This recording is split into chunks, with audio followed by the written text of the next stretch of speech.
Salut à tous, j'espère que vous allez bien. Eh bien écoutez, bienvenue dans cette toute nouvelle vidéo. Donc cette semaine, on s'attaque au raillage. Je tenais à remercier tout le monde parce que vous avez tous été super sympas. J'ai reçu plein de messages pour mon anniversaire, c'était super chouette. On n'a jamais eu autant de commentaires depuis qu'on a commencé la chaîne. Donc vraiment, je suis super contente. Merci, merci à tout le monde. Donc aujourd'hui, ça va être raillage et si on peut, peut-être isolation. Toujours pareil, on verra en fonction du timing. Et du coup, bah écoutez, c'est parti!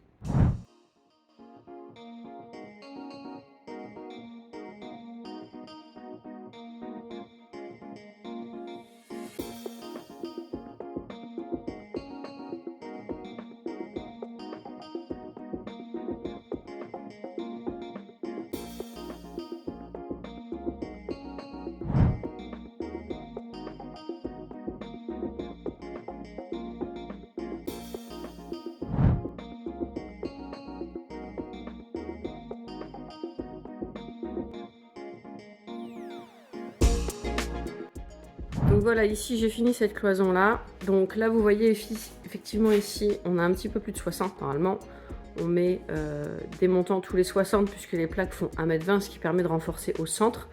Bon là au lieu de renforcer à 60, je renforce à 75 puisque j'ai mes tuyaux d'eau là-bas et je préfère les laisser tranquilles. Au niveau de la fixation, c'est toujours le même principe. En bas c'est fixé avec de la vis à frapper.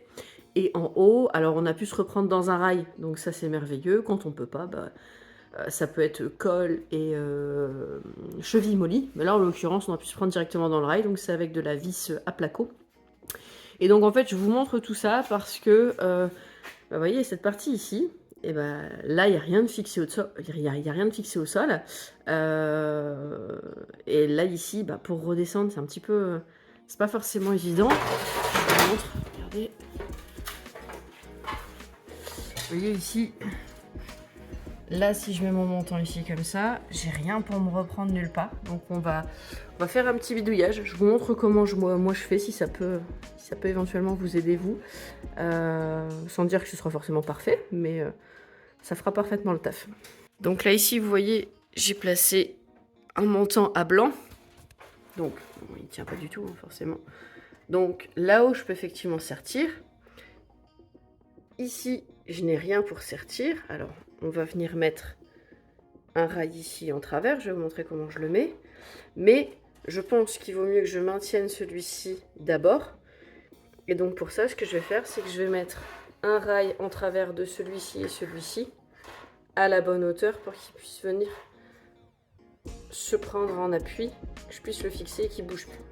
Allez, on tente ça. Toc. Là ici, vous voyez, je suis bien alignée. Toc. Et on va venir fixer notre rail ici. Donc voilà à quoi ressemble mon raillage. Donc dans le principe, il n'y a rien d'extraordinaire. Hein.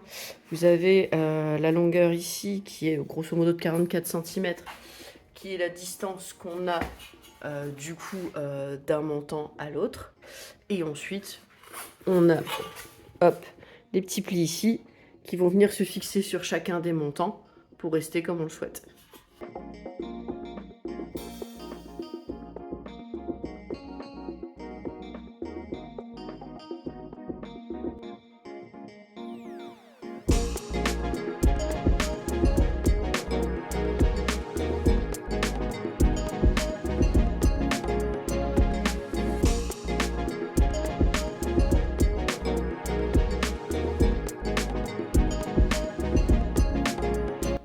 Voilà, donc ici j'ai juste serti, rien d'extraordinaire, de toute façon on n'a pas besoin d'un truc de fou. Et bah, ça bouge pas, mais il n'y a pas de souci. Et de ce fait, quand on va venir mettre ici, et bien on va, alors il faudra que je le recoupe bien évidemment, mais on va venir en buter ici.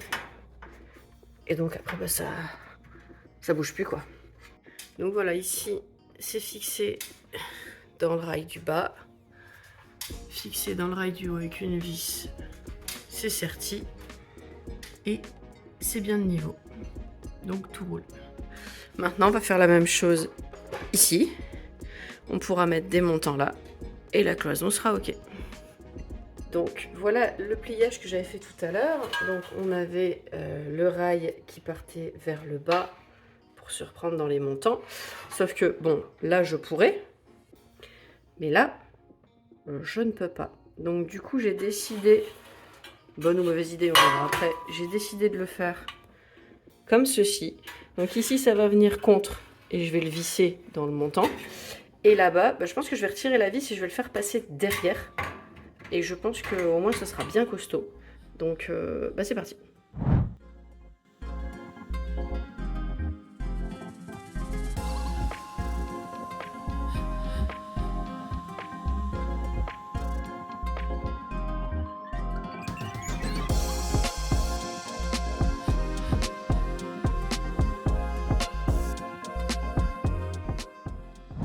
Tada! Alors ici je vous montre quand même. Vous voyez, j'ai mis une espèce de petite cale. Alors pourquoi? Je sais pas si vous voyez la vidéo, mais en fait comme on n'a pas un angle à 90 degrés ici, forcément l'arrière du montant il est calé dessus, mais pas l'avant. Et comme je voulais pas que le montant tourne, j'ai juste mis une petite cale ici pour dire que ça reste bien, bien dans l'alignement du rail en fait, tout simplement. Mais du coup, toute cette partie-là, c'est ok. Et donc pour les prises de mesure, on s'est servi de ce télémètre qu'on avait déjà utilisé dans une précédente vidéo.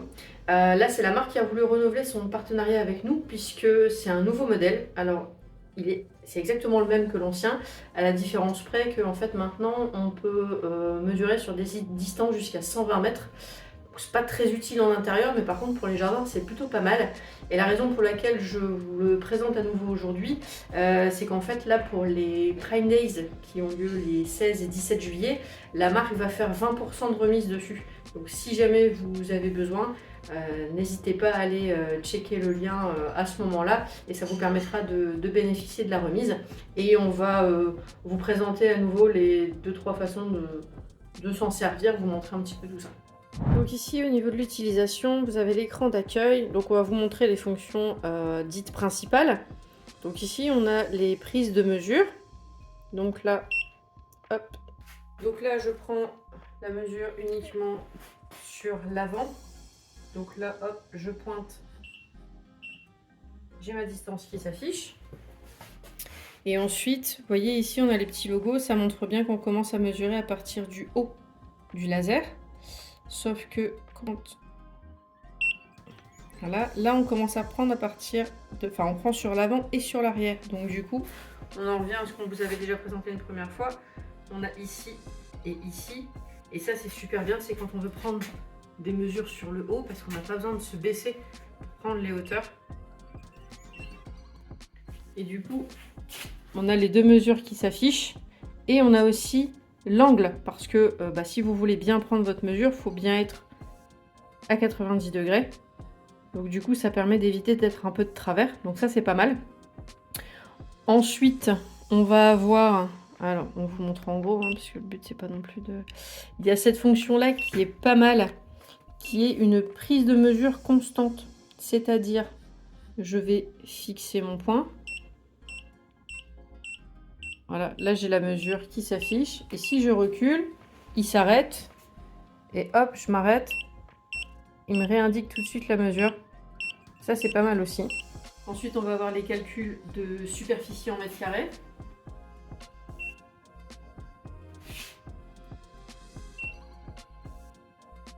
Avec notre pièce, elle fait 46 mètres carrés. Et une dernière fonction que je vous montre qui est franchement bien. C'est ici, on peut calculer les volumes. Donc là, le principe c'est le même. On va venir prendre notre superficie ici. Bon là c'est de la triche parce que le toit il est... Voilà. Mais on va prendre sur une moyenne. Voilà. Et on a le volume en mètres cubes. Et ça, par exemple, c'est super bien. Par exemple, quand vous voulez acheter un poêle à bois, par exemple, quelquefois, on vous donne la surface de chauffe en mètres cubes. Bon, du coup, ça reste pratique aussi. Donc voilà.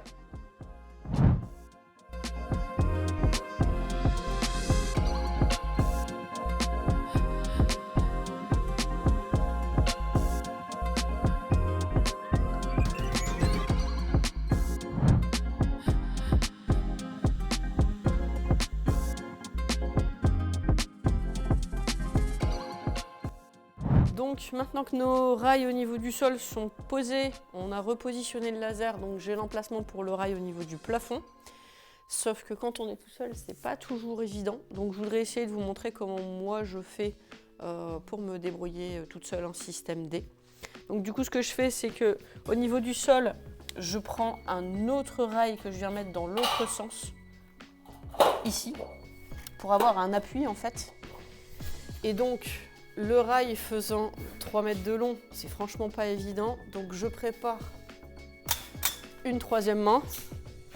Donc en fait le rail ici au niveau du sol, c'est pour que la troisième main soit bien stable en fait. Ici, je prépare déjà la levée. Et donc pour notre rail qui se trouve ici, j'avais préparé un bout de montant, pareil qui va être à l'intérieur et qui va venir lui aussi réceptionner notre troisième main. Et puis bah, on y va.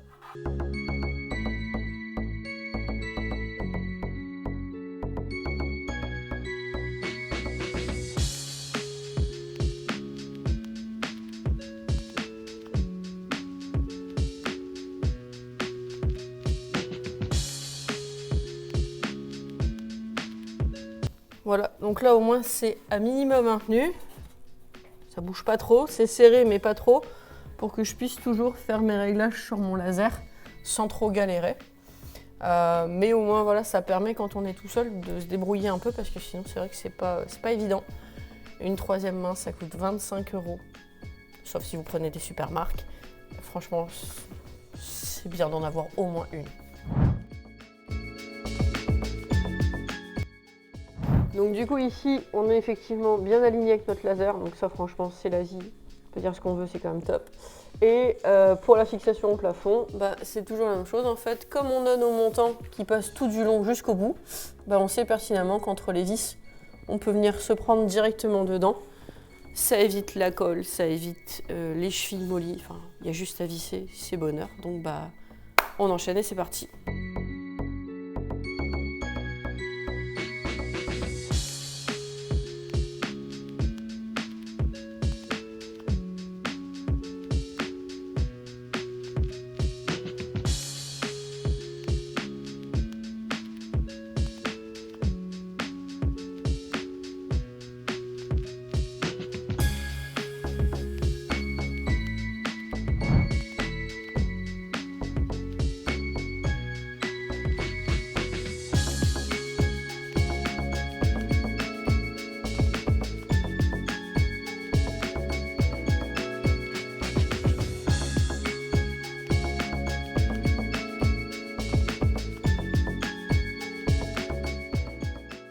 Donc ici, j'ai fait la même chose que pour le premier rail. Sauf que ici, ce que je vais faire, bon, même si mon laser me dit que je suis bien alignée, je vais quand même venir caler ici pour être sûr que ça s'aligne parfaitement le temps de visser.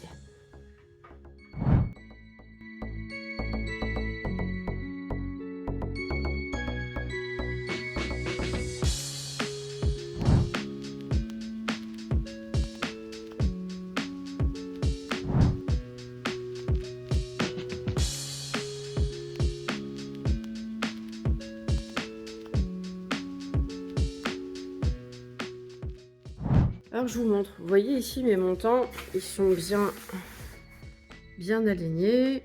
J'ai mis des vis pour bien les maintenir ensemble, donc il n'y a pas de souci. Donc là j'ai pas encore mis les vis, mais vous voyez, c'est pas du tout, enfin, même posé à blanc, je devrais pas avoir cette galère là. Et en fait j'ai constaté qu'apparemment, alors je vais vérifier si c'est encore le cas sur celui-ci. Vais-je y arriver à une main? Je ne sais pas. Je fais un petit demi-tour. Donc le bas passe en haut, le haut passe en bas. Hop. Toc. Toc. Verdict.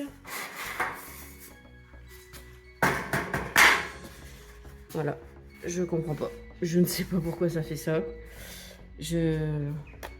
Voilà. Si ça vous arrive, essayez de penser à à retourner vos montants, parce que bah, moi j'étais partie pour les mettre de côté et me dire bah c'est tout, il y a un défaut, mais ça commençait à faire beaucoup de défauts, donc si ça vous arrive, tentez votre chance.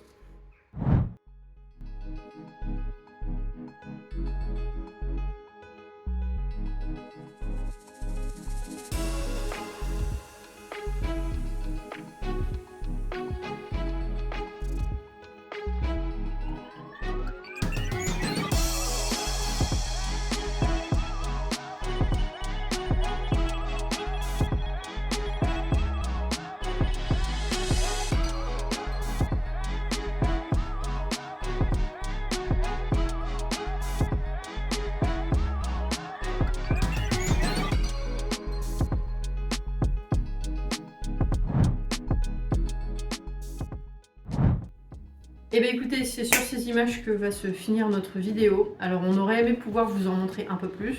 Concrètement, on peut vous en montrer plus, parce qu'on est plus avancé que ça. Mais encore une fois, par rapport au timing des vidéos, on ne veut pas faire des vidéos trop longues, même si on sait que certains aimeraient bien. Par contre, dans 15 jours, on peut d'ores et déjà vous l'annoncer. Il y aura de l'isolation, il y aura du placo. Donc bah écoutez, soyez là dans 15 jours. En attendant, prenez soin de vous. Bye!